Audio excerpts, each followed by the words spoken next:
Like the biscuits in this factory, twice baked. Is there not an opportunity here to win out against the extremes? Tom Harwood, GB News. What are you going to do about it? Things should have been done differently, and they certainly are being done differently. Don't miss it. The Briefing with me, Tom Harwood, 9:30 Monday to Friday on GB News.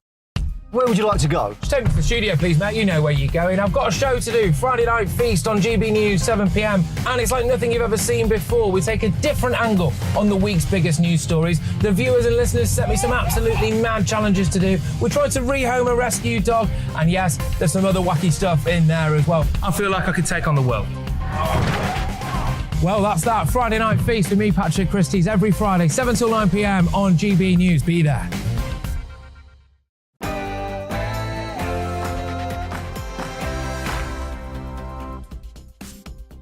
A lot of Albanians are crossing the English Channel. They're crossing as we speak. But should they be deported back to Albania? Because we do have the power to do that. We'll look at Gordon Brown's blood-curdling warnings about the economy and ask, is an emergency budget needed? Should Boris and the Chancellor come back from holiday? Being British, we'll talk about the weather because another very big heat wave is coming. And joining me for Talking Pints, well, Jess Conrad, actor, singer, celebrity, somebody who's been around performing since 1955. But before all of that, let's get the news with Polly Middlehurst.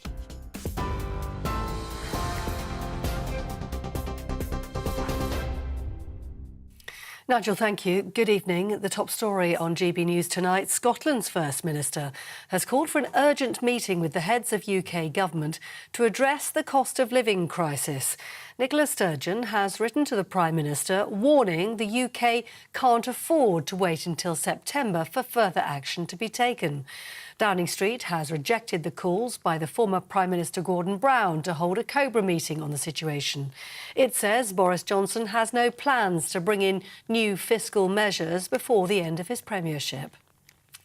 Well, the Shadow Armed Forces Minister Luke Pollard told us there are already families and pensioners struggling right now.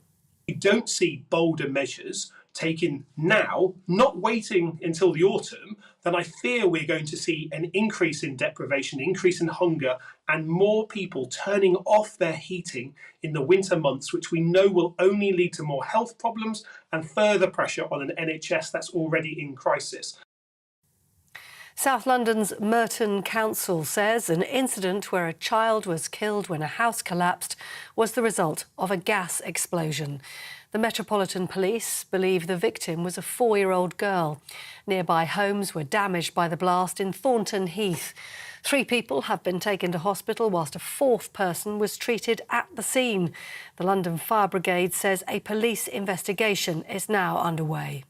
Unfortunately, we can't say it is a gas that's caused it. It will become a police investigation now. We dealt with the emergency phase of the incident and we're handing it over to the local authorities and local police. There is a number of properties that have suffered damage from the blast itself. And at the moment there are 40 properties that have been evacuated for that reason. Manchester Crown Court has heard the footballer Ryan Giggs was idolised on the pitch but had an ugly, more sinister side behind closed doors. The former Manchester United winger is on trial accused of assaulting and trying to control his ex-girlfriend.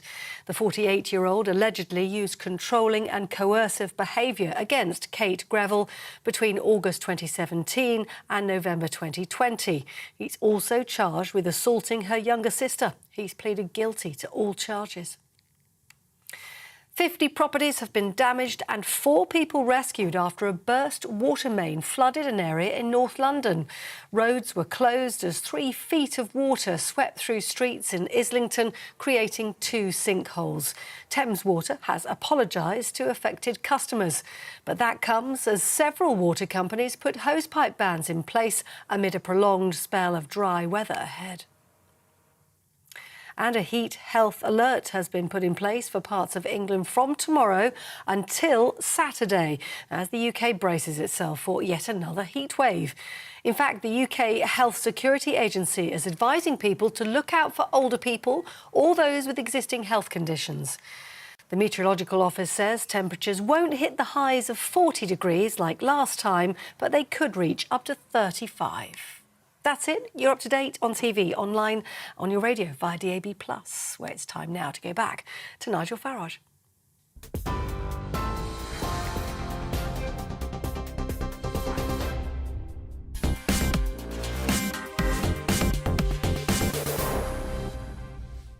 Good evening. If you're in the habit of watching the BBC or Sky News or listening to radio versions of the above, then you'll be used to the description of poor, desperate migrants crossing the English Channel. That is how they're always described. And when people like me, over the course of the last 2 years, after repeatedly going into the channel and studying this, point out, no, actually, they're really quite aggressive young men in many cases who, when they arrive in Dover, you know, they're high-fiving, they're filming TikTok videos, and they don't look like poor, desperate refugees fleeing total poverty and war.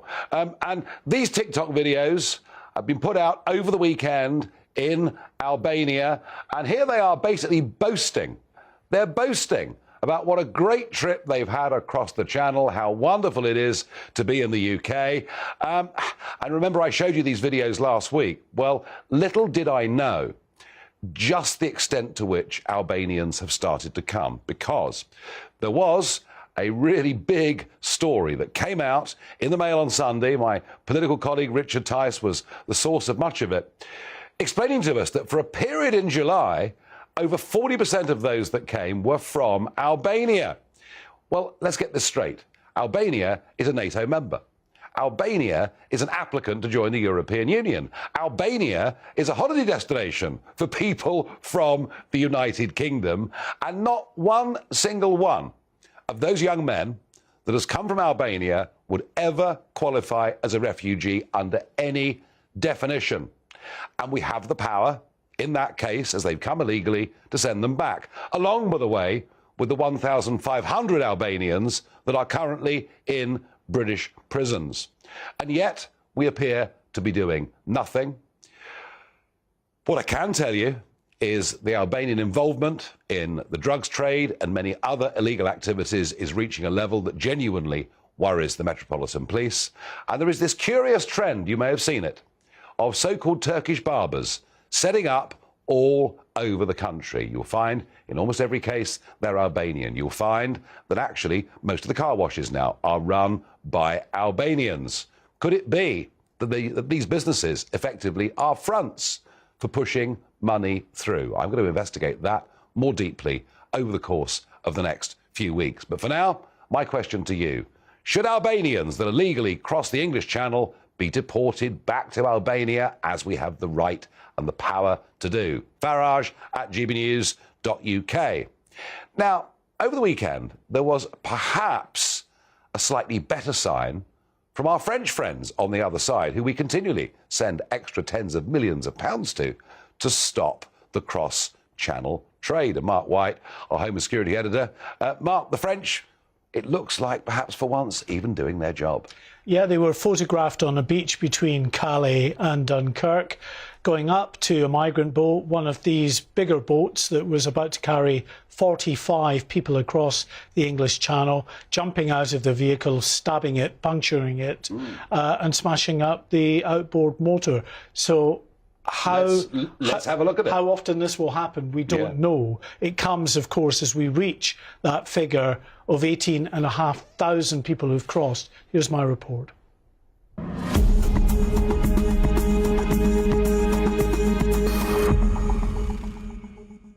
At first light, the Border Force vessel Typhoon arrives into Dover Harbour with the latest batch of those pulled off small boats in the English Channel. It follows a weekend in which the total number who've crossed in small boats so far this year has now topped 18,000. In fact, GB News analysis of those arriving shows 18,500 have now made the journey, well ahead of the 11,000 who crossed at this point last year. With no end in sight to this crisis, an apparent change of tactic by French authorities.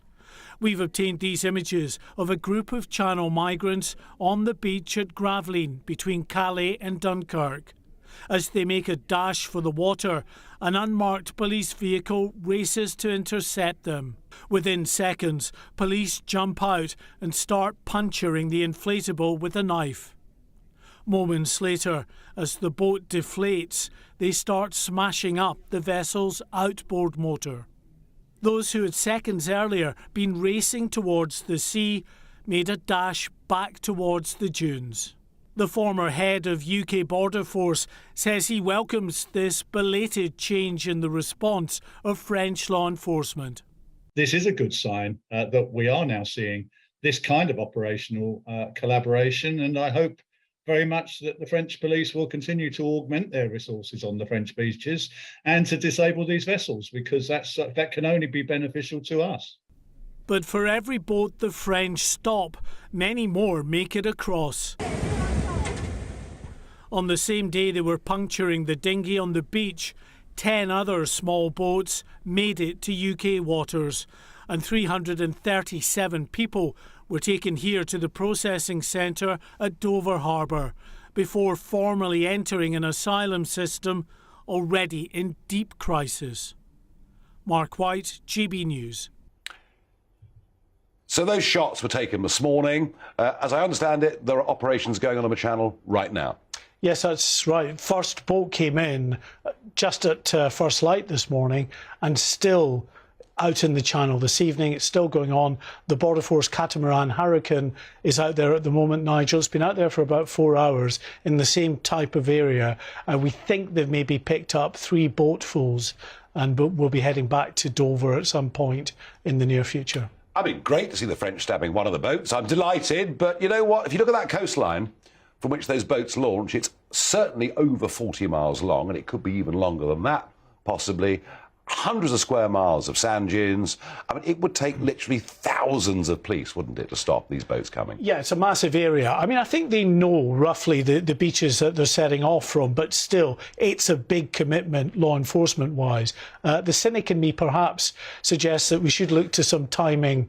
There is an announcement that's due really in the coming days from the Home Secretary about the renewal of a multi-million-pound deal to help the French police their borders. So Priti Patel will say, look at the wonderful job they're doing, let's send them 25 more million or another 100 million or whatever it is. However much it may be, yeah. Goodness gracious me. And Mark, the Albanians that are coming, very large numbers of Albanians coming, there's nothing stopping us deporting every single one of them, is there?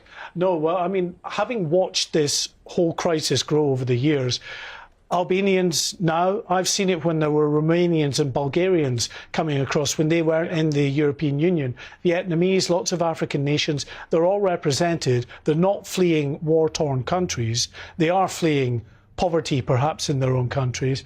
And yes, Albania is one of those countries where you think that they could just turn them around immediately and say, there is no legitimate reason for you to be here. But that, as far as we know, is not happening, Nigel. Well, we'll keep the pressure on the 2 campaigns to be Prime Minister and see what they have to say. Mark White, as ever, thank you. Now, being British, we absolutely must, I think, talk about the weather because a prolonged heat wave has begun. It's going to last, I think, for quite a long time. Temperatures perhaps not going to reach those dizzy heights of 40 degrees centigrade, but it is going to be warm for some time to come, and it is going to be very dry for some time to come. Well, joining me down the line is meteorologist for the British Weather Service, Jim Dale. Jim, thank you for joining us here on GB News. I guess with this prolonged dry spell now ahead of us, it's beginning to feel a bit more like 1976. A little bit, yes, I guess it is. Except there's a couple of sharp spikes that we had last, 3 weeks ago with the 40 degree. We never got to that sort of height back in 1976. I kind of remember it as a young teenager, 1976, sitting in the street day after day after day. I guess now looking at and especially, obviously this is southern England and southern Wales more than it is the north of the country, but nonetheless, it's got a similar tone to it. Let me put it that way.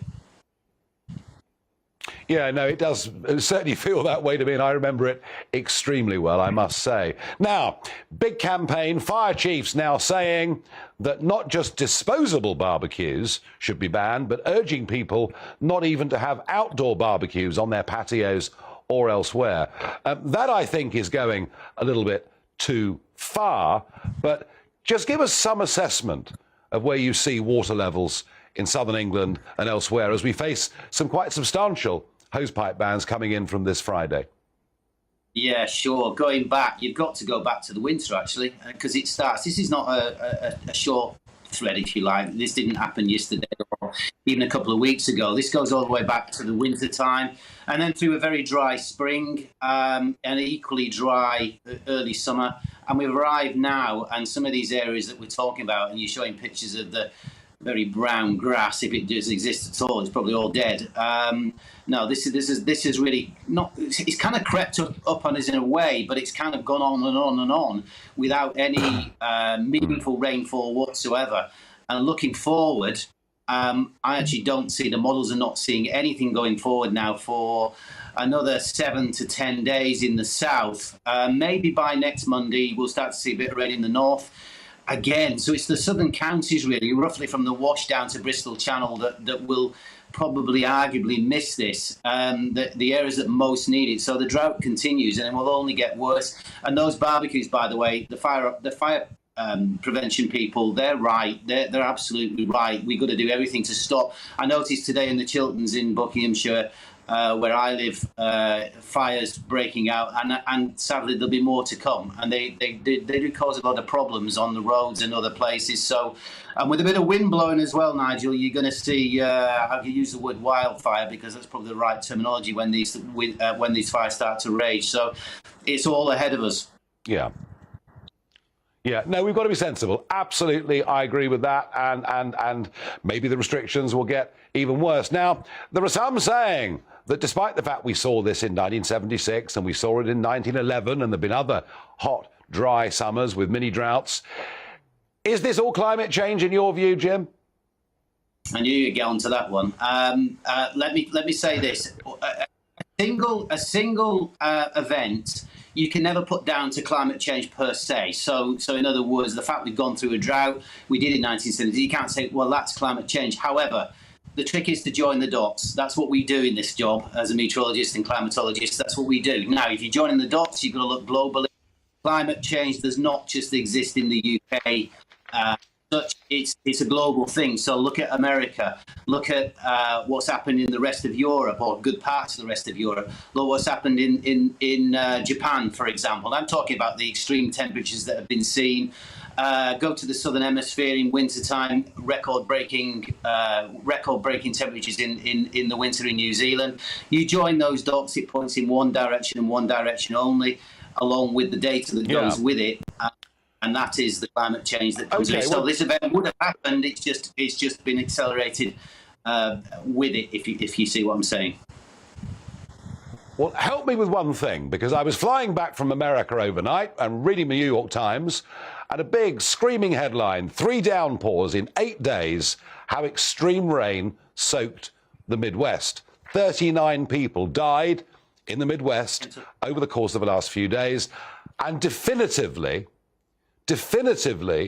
the New York Times saying that because of warming temperatures, there is more moisture in the atmosphere and we will get much, much heavier rainfall. Which is it? Is climate change giving us floods in the Midwest or drought in southern England? I'm confused. It's an easy one. It's both. It's exactly right what the New York Times has said in terms of when you put more energy, more molecules, those molecules move faster. They contain more energy, and therefore they've got the capacity to suck up more moisture and then drop more moisture. So it's a catch-22. You both get the drought and then you get the deluge. And to be frank with you, probably, arguably, come the end of the summer here, we'll probably end up with a few floods ourselves. That's what happened in 1976 in September. My guess is it'll probably happen again, but it is both. Jim, thank you very much indeed for joining us and giving us that assessment, and certainly a very long, dry period coming up for all of us. In a moment, I'll talk about Gordon Brown's intervention. He's demanding an emergency budget. Should the government, the leaders of which are on holiday, come back and prepare one, or is Brown over the top? I'll also tell you about Donald Trump's speech that I saw on Saturday.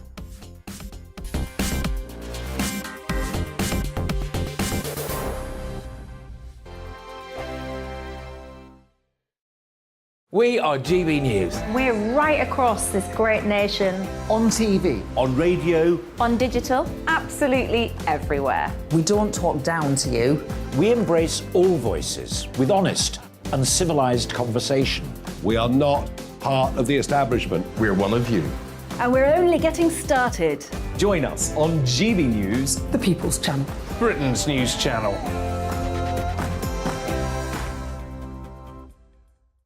Hi there, it's Stephen and Anne. At breakfast from 6 a.m, you'll always be caught up with everything you need to know, the latest headlines, opinions and debates. We'll bring you the good news and the bad, but most of all, we're here for you. Remember, send in your views and let us know what you would like us to talk about. That's because we're your news channel. And every morning at 6 a.m, it's breakfast on GB News. My name's Tom Harwood and join me 9:30 a.m. every weekday for The Briefing, your one-stop shop for everything you need to know about what's going on in politics today. I wonder if this is a deal that might need to be like the biscuits in this factory, twice baked. Is there not an opportunity here to win out against the extremes? Tom Harwood, GB News. What are you going to do about it? Things should have been done differently, and they certainly are being done differently. Don't miss it. The Briefing with me, Tom Harwood, 9:30 Monday to Friday on GB News.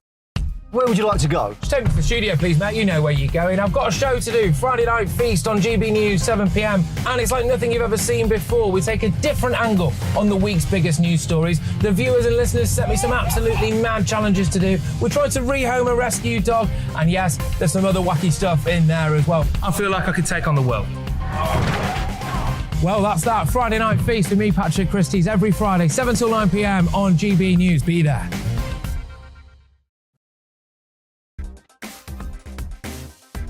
Coming up on the Mark Stein Show, the cost of living squeeze as the Brits are set for the highest interest rate hike for 27 years. Jasmine Birtles of Money Magpie is here to unpick the numbers. Was a London museum right to agree to return 72 historical artefacts to Nigeria? Historian David Starkey will give his take. Plus, an Australian senator joins to ask how a COVID-positive cricket player was allowed to play in the Commonwealth Games whilst Novak Djokovic was deported for refusing vaccination. All that and more on the Mark Stein Show tonight at 8 o'clock.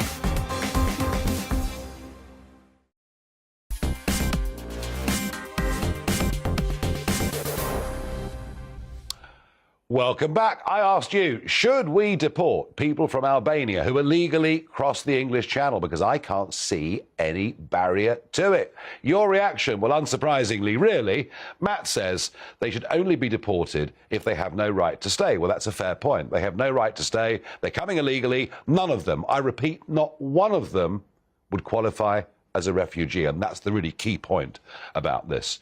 Charlie says, easy answer, yes. Darryl says they should be deported, Nigel, but I bet they won't be. No ifs, no buts, says Sean. Deport them immediately. And Stephen says, no, let them all in. We need Labour. Well, Stephen, you may have a point on Labour, but if we're going to have foreign Labour, we'll do it legally, under a work permit, and we'll check people's criminal records before they come. Not this way. And that is my big worry. My big worry is so many of these that are coming in from Albania will be taken into criminality in this country. It's as simple as that. Now, an intervention from Gordon Brown. It's funny, isn't it? Ex-Prime Ministers never, ever go quietly. They always feel the need to intervene. And it's back to being Flash Gordon. Yes, not just the saviour of the planet, as he told us he was in the financial crash of 2008. No, the saviour of people in this country. He says fuel poverty is creating a left-out generation that will never recover from the scars. Now, look, Gordon Brown is right about one thing. We are on the edge of an economic situation that for many millions of people actually genuinely is going to be an emergency. We can't pretend any different to that. Indeed, very interesting when consumer groups say that by the end of this year, up to half of households will either not be able to pay their bills at all or will need to increase borrowings to do so. We're facing a real problem. This is potentially much worse than the 2008 financial crash. Much worse, I think, too, than what happened in 1973 with the oil price shock. This is a bit more of a 1929 type moment we're potentially looking at. But the Brown solution is, of course, massive increases in benefits. He doesn't suggest for a moment anywhere how any of it might be funded. And he doesn't mention the fact that because of this mindless pursuit of net zero goals, we have, and this is Labour and Conservative governments, we have significantly put up the price of energy in this country. We are not energy independent. We're nowhere near it. And actually, a lot of this we've done to ourselves. Now, on that, you know, I would say that the 5% VAT on fuel's got to go. I would also say the 25% surcharge on all of your electricity bills for renewable and social obligations. That has to go as well. That would be a start. But whoever wins this contest is going to have to think very, very hard and fast about what they do. Well, joining me is the Member of Parliament for Orpington, first time on the show, Gareth Baker. Welcome. You, of course, were backing Badenoch, and you are one of the anti-woke MPs, I think is how I would describe you. But you've switched your support in the last few days to Liz Truss. Main reason? I sat back and listened to what Liz was saying. I listened to Rishi as well. After Kemi was eliminated for the final round of MP ballots, I voted for Liz. And then I spent the next sort of 10 or 11 days listening to both candidates. And to be honest, Liz is espousing more of what I personally believe in than Rishi. I mean, I think Rishi is a very capable candidate, a very good man. But Liz is more in tune with what I personally believe, so I decided that I'd be voting for her. And perhaps on some of these energy bills, she might be saying some of the right things. Well, yeah, she's her initial offer is that she's going to suspend green levies for 12 months. There's going to be an emergency budget as soon as she gets elected, and that's going to look at a whole sweep of things. She has said on things like our environmental policies, she's going to examine those with fresh eyes and see what might be possible. Wow. And I think that's a step in the right direction. You see, I mean, one of the things that is a problem here is we've got the Prime Minister in Slovenia, we've got the Chancellor of the Exchequer in an unknown location, there's nobody in charge of the rudder.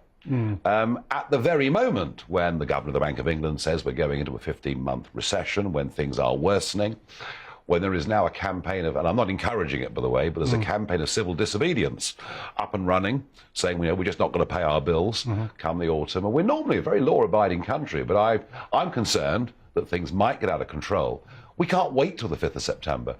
I just criticised Gordon Brown in terms of saying massive benefit increases. You know, he can't fund it, he won't discuss net zero. But is he right? Should we really wait until the middle of September to get some government addressing a problem? Because, you know, by the time you get that new budget through and the new Prime Minister in place, we may well be right in the middle of this problem as the bills land in October. I mean, your party is not going to be forgiven if it's seen to be asleep at the wheel. Well, the fact that the Prime Minister was out of the country doesn't mean the government stops, of course, and nor does it mean that if the Chancellor is out of the country as well. So government has been, right across Whitehall, have been working on options for the new Prime Minister, whoever that may be, that they can select from. So I'm the Parliamentary Private Secretary to the Chancellor of the Duchy of Lancaster, Kit Morehouse, and he's had his shoulder to the wheel right through the last few weeks since he was appointed, working up options in the Cabinet Office that any new incoming Prime Minister could take a look at. So the Prime Minister himself is back in the country. I was listening to an interview with Kit Morehouse in the car on the way over here, and while he was on air, the Prime Minister was texting him or tried to phone him.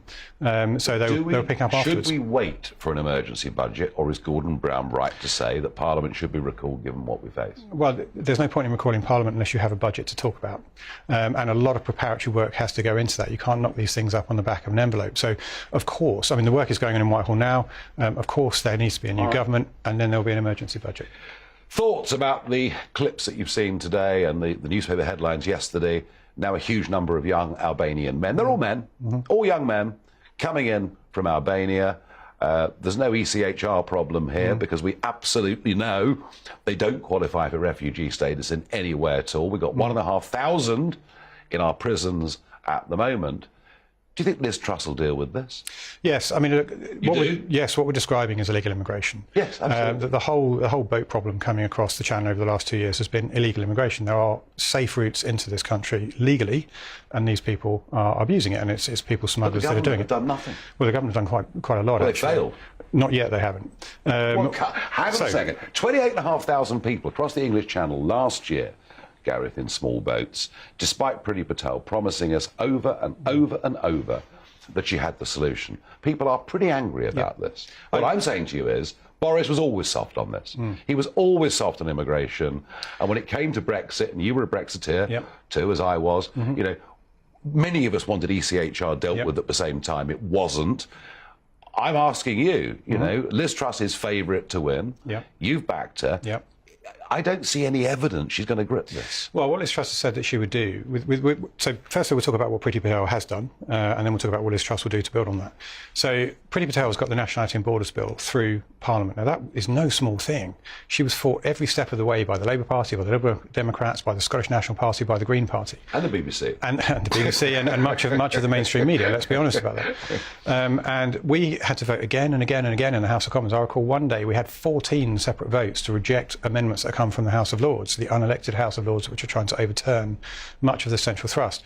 We got that bill through Parliament, and then it was challenged in the courts, and our courts upheld the government's right. What the government have done is perfectly legal. And then we had a last minute, literally an 11th hour intervention from the European Court of Human Rights. Now, we can query that. We can argue constitutionally whether or not they should have been able to do that. But what Liz has said that she would do if she gets elected is there's a Bill of Rights about to go through Parliament, a British Bill of Rights, I know which will strengthen that. Hang on, Nigel. It doesn't take away the supremacy of the European Court. And if that proves to be the case, if we can't legislate for that, if we can't do something that would be acceptable to the European Court of Rights, then we would put it in the manifesto. At the next general election, the British people have their say. Do you want to leave the European Court of Human Rights? And if the British people want to do that, that is exactly what will happen. What, another referendum? No, we'll just leave. Because the government would have the power to do that. And if we've had a general election and the British people have said they've given the Conservative Party a mandate to do it, then we can do that.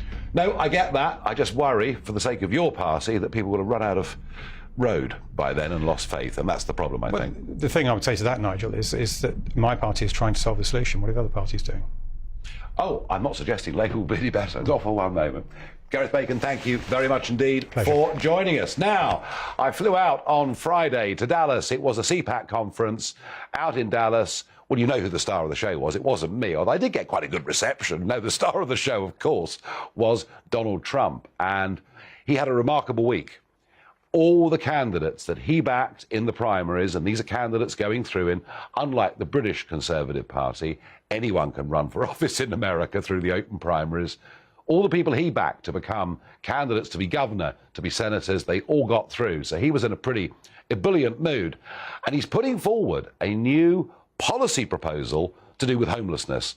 Why is that? Well, Skid Row has been in Los Angeles for many, many years, but it is now of an absolutely eye-watering size. And beautiful cities like San Francisco, I mean, it seems hard to believe, but they too now have a massive homelessness problem. 100,000 Americans died last year of opioid deaths. There is a massive problem. Here was Trump's proposed solution to homelessness. All of a sudden, that'll stop very quickly. The only way you're going to remove the homeless encampments and reclaim our downtowns is to open up large parcels, large tracts of relatively inexpensive land on the outer skirts of the various cities and bring in medical professionals, psychiatrists, psychologists, and drug rehab specialists and create tent cities. You have to have it. They have tents right now. They're living in tents with holes in them. You don't have to. So there we are. That's what he's going to do if he becomes president.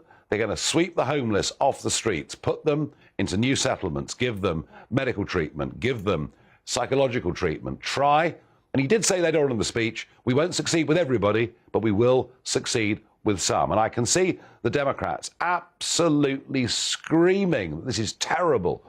But actually, American cities are in a state of what feels like terminal decline. You know, the lawlessness that you see in Chicago, the open drug taking on the streets of New York, let alone that massive homelessness and begging problem too. And remember, we've talked a bit, you know, with experts here about begging over the course of the last couple of weeks, and just giving people on the streets money doesn't help them. It keeps them hooked on whichever drug it is. Trump sounding incredibly tough. You may like it, you may not like it, but I think it may prove very popular with the American people.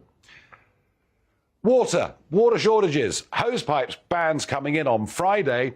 for almost everybody in the southeast of England. And yet the What the Farage moment is over the weekend.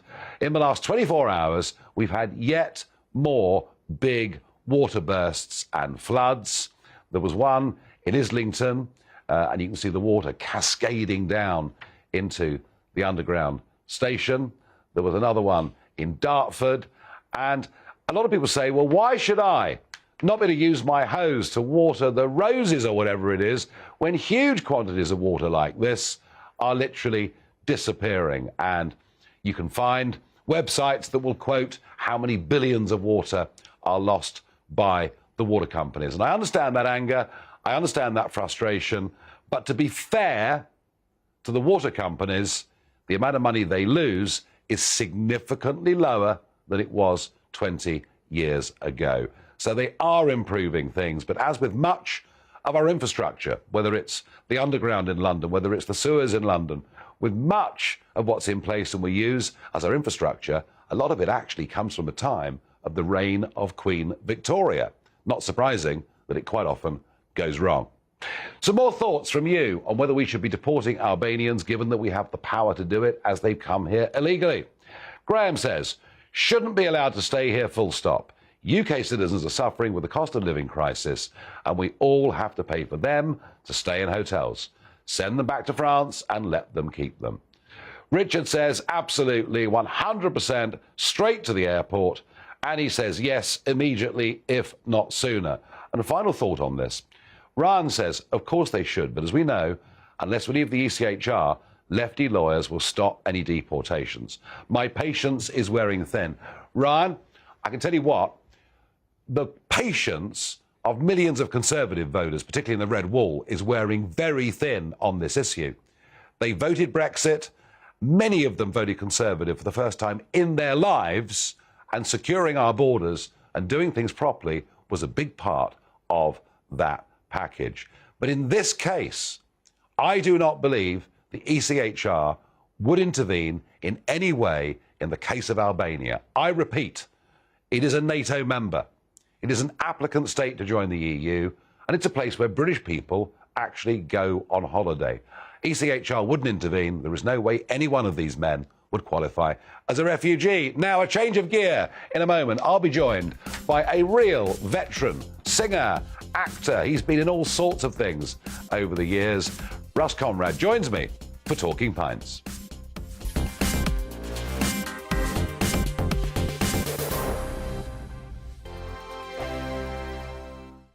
We are GB News. We're right across this great nation. On TV. On radio. On digital. Absolutely everywhere. We don't talk down to you. We embrace all voices with honest and civilised conversation. We are not part of the establishment. We're one of you. And we're only getting started. Join us on GB News, The People's Channel. Britain's news channel.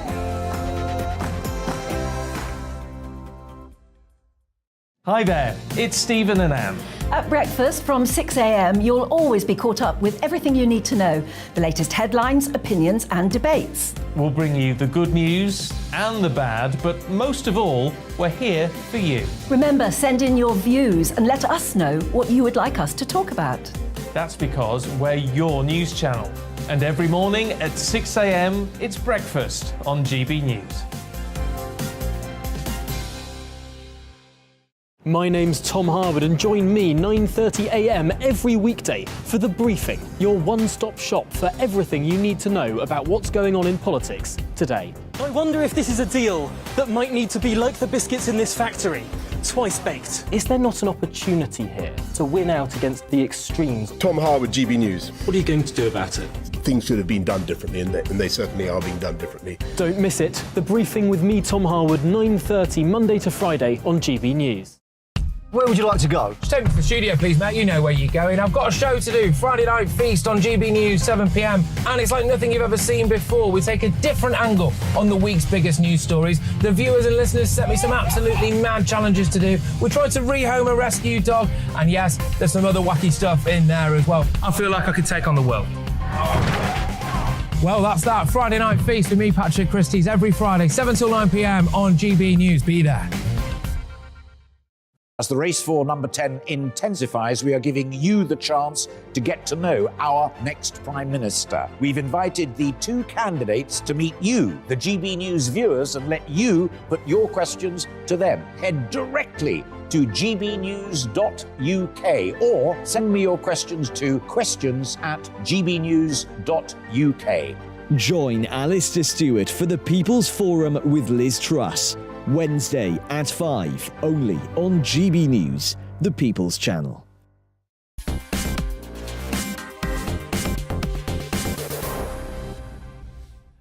It's Talking Pints, my favourite time of the day. But before I introduce my guest, I'm going to show you a couple of clips of him in action, because I think versatile is a pretty fair word to use for this all-round entertainer and celeb. First, let's see a clip of him singing. Let's start with that.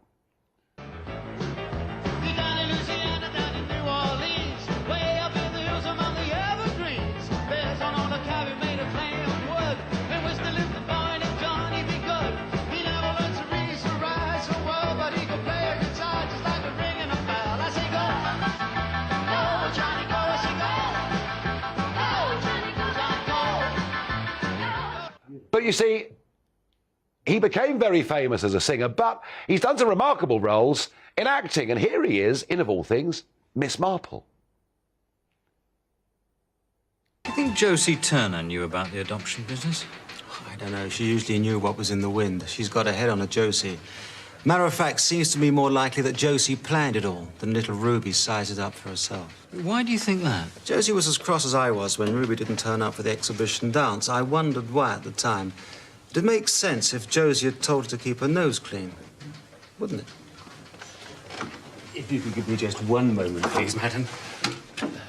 Excuse me, sir, there's a lady outside. I'm busy, late. A Miss Marple. Well, you've seen him singing, you've seen him acting. Here he is, Chess Conrad. That was, oh, cheers. Good to see you. That was a great show to do. I just finished touring Joseph for 3 years. I brought it into the West End. Yep. And it's the first time Joseph had been into the West End. But that was the job I did straight after that. And it was a great thrill. And Miss Marple, the actress, she was lovely. And it was done in Bournemouth, and it was really... You know, it was a proper, lovely, wonderful, dramatic show to do and to be in. And we walked on canvas sands and things. I think we did a shot there one day, and we had a wonderful... It's full of wonderful memories, you know? And she... Cheers. Joan Hickson playing the role of Miss Marple. I mean, just magnificent. Oh, she's wonderful. I mean, she was really wonderful. And then when I, you know, and we sort of... we became great friends, and then when I looked at her career, long and illustrious career, they say I have had a long and illustrious career, but you should see people like that, you know, and you look back and she's done such wonderful work, and of course I think she was the best Miss Marple. No, I do too. So, Jess, you know, you're a Brixton boy. But you yes, I am, and thrilled to be a Brixton boy. And you obviously decided very early that you wanted to be a star. Well, I thought I'm a good-looking fellow. It's no good being a good-looking fellow to being a bus driver. I mean, you lose the whole plot. So I thought that I'd do something. I didn't quite know what to do, I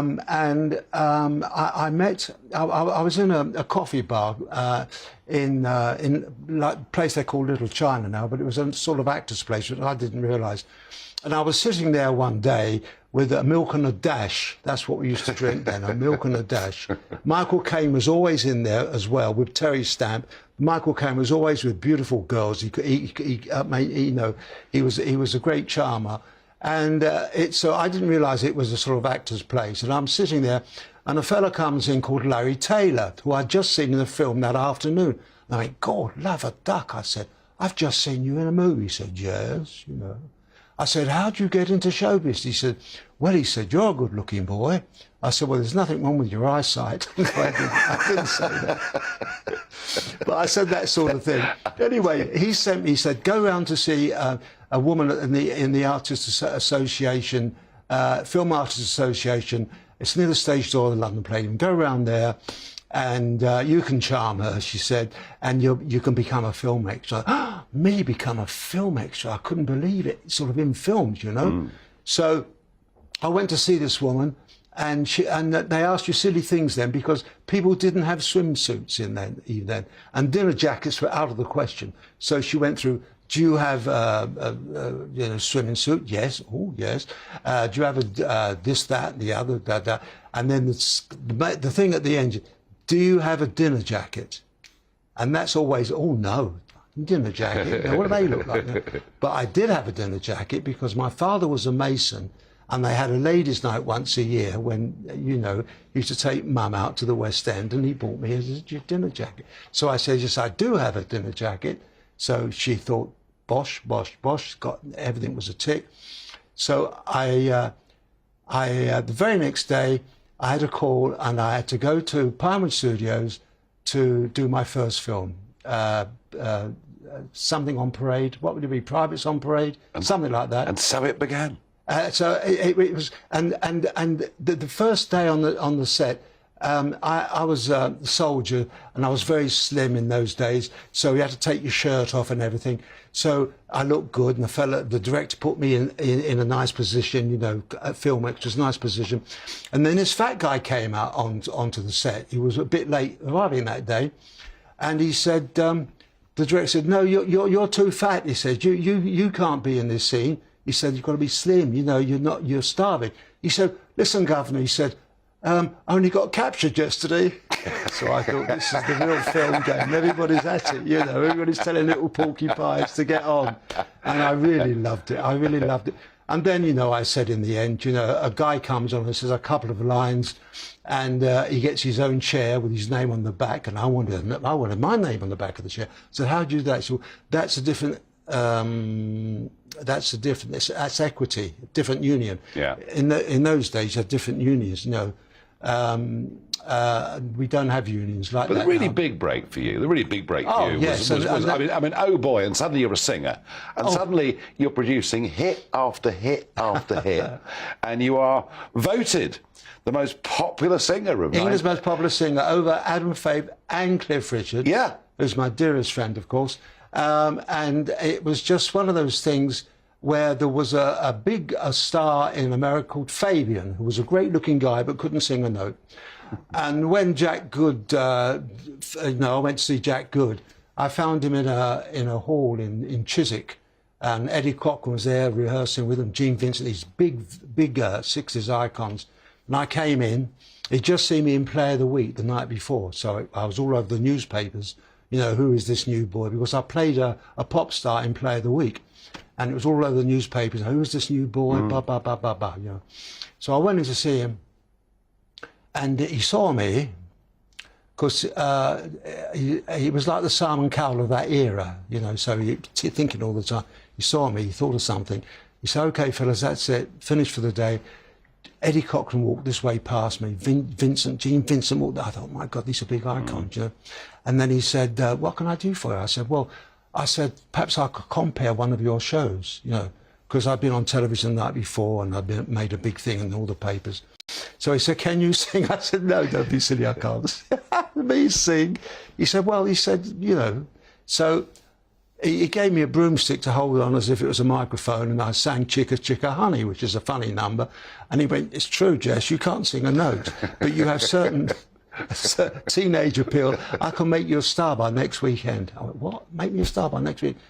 Next weekend, I get a train with Billy Fury. I go up to Disbury, and I do a show. And the next day, I go back to my hotel room, and there's girls under the bed.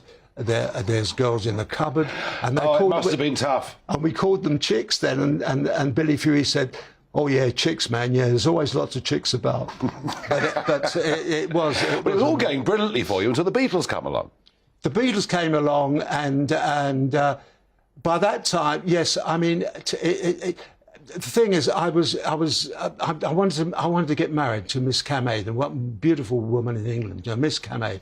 I was sharing a flat with Michael Caine, and these wonderful girls came on, and I said I'll date, because we're in the show business, we're in a flat together, but we weren't famous. But we knew how to get hold of these lovely girls, and date them. So Terence Stamp said that it's my turn. I said, "No, it's my turn." So I dated Renee, and Michael Caine dated his particular lady, and he married, and I married. It's amazing, isn't it? Have you been married for? Well, yes, I've been married an awful long time. I mean, yes, 60... Yeah. We got married secretly, and we didn't have to, because the Beatles came along, and one of them was married, and with a stroke of a pen, it was OK to be married. So things changed very 60 years of marriage. But one of the problems you had, as I understand it, is as a good-looking young actor and singer, quite a lot of the sort of gay people in that community rather liked you. You had to sort of fight them off. Well, in those days, gay was a different thing, you know. I remember when I first arrived, Dirk Bogarde was the first one to say, "Oh, hello." And I said, Dirk Bogarde said hello to me. And they said, the extras said, "Oh, yes, he says hello to all the boys." You know? Right, so yeah. all of a sudden, I'm into a kind of secret society of which I knew nothing was, about. I guess, yeah. Yes, yes. Yeah. Wonderful actor, but yes, on the pink bus, as you say. And yes, that's been my life, and I've been very lucky. I was a pop star because I looked like a pop star. I had a big fan following. I made a film with Cliff, Serious Charge, and we became good mates. And it's been a life of an acting life, but also because of my looks and the fact that I had some success singing. It's always been singing and acting. No, you've combined it. And you've been recognised for it, and you're wearing a miniature there.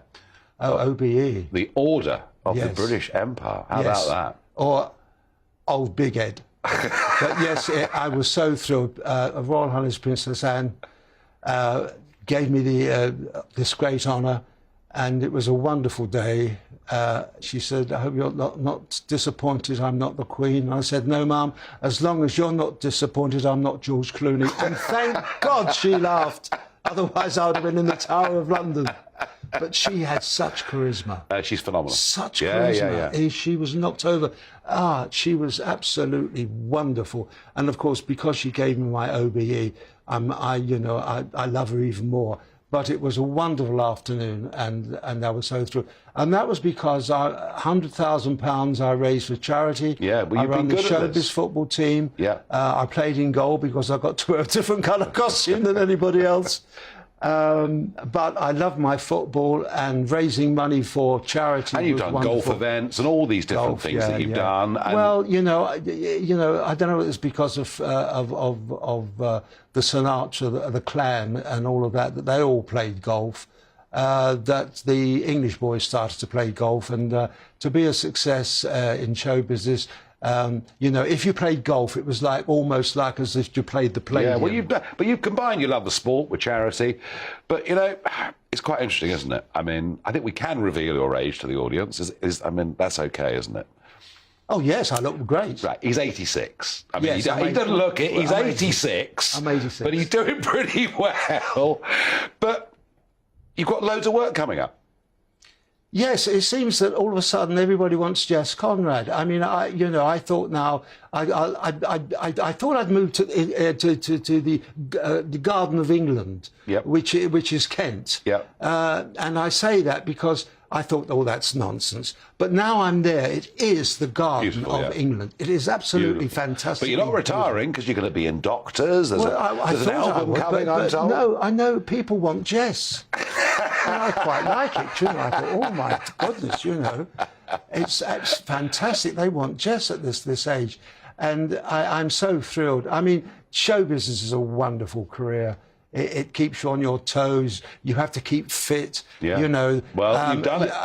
You've done it. You've done it. I wanted to be an English actor. No English actors, when I was a young actor, could take their shirts off like the Americans could, like Tony Curtis and like Burt Lancaster.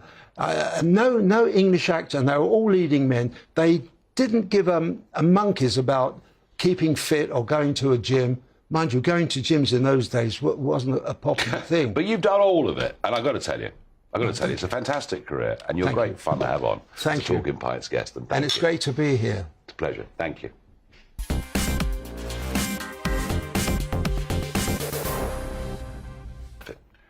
OK, I've got just 1 minute left on the show before I hand over to Mark Stein. It is barrage time. Maria asks me, Britney Spears is about to make her comeback to music with Sir Elton John. What are your thoughts? Do you know what? I reckon they'll probably be pretty great together. I hope she's got herself properly straightened out. Bryony asks me, are we closer to Armageddon than ever before? What's the last ever drink you would reach for? Well, I'd want a decent pint, I think, if Armageddon was coming, but maybe more than one. Mickey asks, the poor state of the UK economy is being blamed on the failing NHS. Do you agree? No. Look, the poor state of the British economy, a lot of it is the fact that we've made a terrible mess of it. Low productivity, high immigration.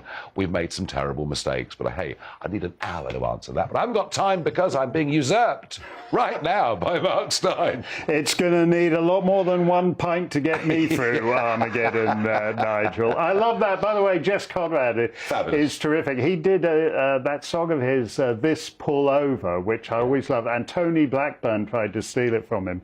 And it's a brilliant song, except he never had a hit in America because nobody says pull over in America. He'd have made $1 million if he'd called it This Sweater. That's the secret of that. Thank you very much, Nigel. Great show. Always love following Talking Pints. We'll try to match that level. We have David Starkey, we have Jasmine Birtles, we have Sophie Corcoran, and lots more, all coming up right after the weather. Evening, Alex Deegan here with your latest weather update from the Met Office. Pretty warm today, but temperatures are only going to rise through the rest of this week, and if you're after rainfall, well, you're out of luck. It's going to be dry for the vast majority, certainly through this week, thanks to this area of high pressure. Now, it's not completely fine and sunny everywhere. We've had this weather front across northern Scotland today, bringing cloud and outbreaks of rain, and that will continue on and off across the Northern Highlands, the Western Isles, and the Northern Isles through the night. Elsewhere, though, most places dry with light winds. We could just see a little bit of mist and fog forming through the early hours across parts of eastern England, but it's not going to last on Tuesday morning. A warmish night, but not that oppressive. Temperatures are going to be rising, though, both by day and by night through the rest of this week. It is going to be another sunny day then for the vast majority on Tuesday. Quite a lot of cloud across northern Scotland still, but not as much in the way of rainfall. The rain tending to ease, except perhaps in Shetland. But even here it may turn dry come the afternoon. Quite a bit of cloud across the northwest and the breeze picking up here then, but elsewhere lots of sunshine, temperatures mid to high 20s, probably topping out at 30 Celsius tomorrow somewhere across the southeast. On Tuesday evening, again, it's fine, it's dry and it's sunny. Perhaps a bit more of a breeze picking up across Kent and certainly getting quite windy across the far northwest where it will stay predominantly cloudy. Maybe one or two light showers as we head into Wednesday. But again, for most places, Wednesday is another sunny day. If anything, sunnier across the Highlands and certainly through Orkney, where we could see temperatures up to 19 or 20. And elsewhere, we'll be in the mid-20s widely, high 20s across the south, probably peaking in the low 30s somewhere close to London. Again, some coasts will be cooler, where there'll be some pleasant sea breezes developing. The outlook is for more of the same. Hints of a change into next week, but for the vast majority of the sunshine continuing into the weekend and temperatures rising further.